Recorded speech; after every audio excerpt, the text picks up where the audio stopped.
যত রাজাকারের বাচ্চারা নাতিপুতি হলো মেধাবী, তাই না?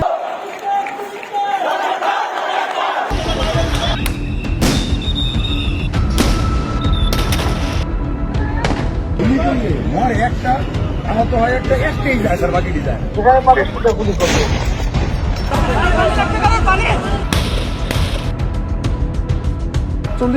তার জবাব তারাই।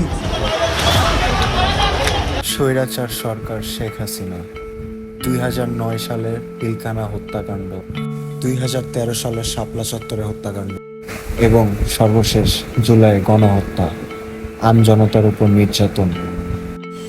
অবশেষে তার পতন হলো আমজনতা, ছাত্র এবং রাজনীতিবিদের মাধ্যমে।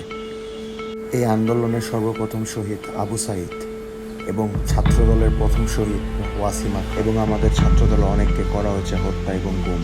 কিন্তু আমরা রাজপথ ছাড়িনি, চালিয়ে গিয়েছি আমাদের সংগ্রাম, লড়েছি রাতের পর রাত, দিনের পর দিন, থামিনি, চালিয়ে গিয়েছি এবং অবশেষে বিজয় এনেছি। তো আজকের এই গণমিছিল জুলাইয়ের জন্য।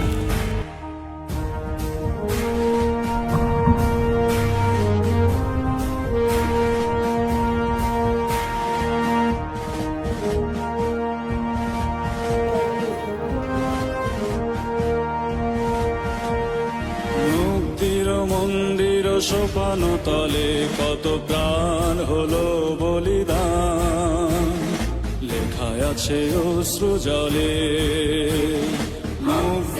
মন্দির সোপান তলে কত প্রাণ হলো বলিদান, লেখায় আছে।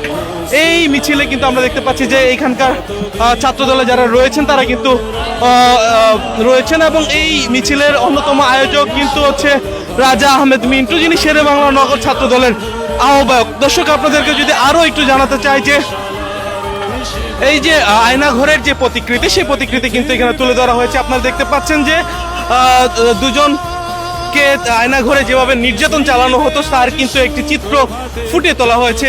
হাত বেঁধে, চোখ বেঁধে কাউকে ফেলে রাখা হয়েছে, কেউ বসে আছেন নিস্তব্ধ চিত্তে। এই বিষয়গুলো কিন্তু ফুটে উঠেছে। জুলাই মাসে 24-এর গণঅভ্যুত্থান আমরা স্মৃতিচারণ করছি। এই জুলাই মাসে এই দেশের দ্বিতীয় স্বাধীনতা আমাদের তরুণরা নিয়ে এসেছিল, আমাদের ছাত্ররা নিয়ে এসেছিল, আমাদের ছাত্র দলরা নিয়ে এসেছিল। আজকে আমাদের শেরেবাংলা নগর ছাত্র দল তারা আজকের এই র্যালির আয়োজন করেছে।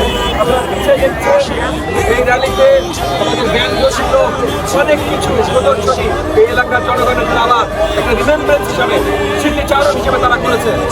আমরা অনেক সময় ভুলে যাই, পার্লামেন্টে কথা হয়, মিডিয়াতে কথা হয়, অনেকে অনেক কৃতিত্ব নেয় জুলাইয়ের গণঅভ্যুত্থানের জন্য।